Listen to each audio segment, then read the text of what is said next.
अस्सलाम वालेकुम जनाब, मैं हूँ आमना एहसन और आज हम एक बहुत ही इंपॉर्टेंट बात डिस्कस करने जा रहे हैं।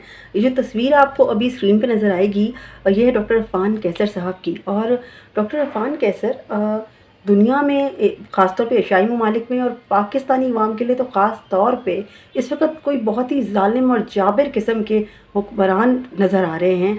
जनाब का कहना है कि आप भजे के पाए खाना छोड़ दीजिए, निहारी खाना छोड़ दीजिए, चटपटी तमाम चीज़ें, वो चीज़ें जो कि पाकिस्तानी अवाम की छोटी-छोटी खुशियाँ हैं, जिनको खा के अवाम की वाहिद खुशी का जो पैमाना है ना, वो खाना है इस वक़्त पाकिस्तानी अवाम का। वो कहते हैं जनाब वो सब कुछ छोड़ दीजिए। और फिर यहाँ रुके नहीं हैं, जनाब कहते हैं कि आप समोसे छोड़ दें। यार पाकिस्तानी मर्द जो है ना, वो अपनी बीवी छोड़ दे, समोसे ना छोड़े। आलू वाले समोसे ना खाओ। फिर कहते हैं चाय ना पियो, यानी ऑक्सीजन से ज़्यादा जिस चीज़ पे पाकिस्तानी अवाम का इन्हिसार है वही पीना बंद कर दे। भाई रमज़ान आ रहा है, कुछ तो रहम करें। हम रोज़े कैसे खोलेंगे जब समोसे और पकौड़े ही नहीं खाएंगे? तो रोज़े में भला क्या और अट्रैक्शन रह जाएगी?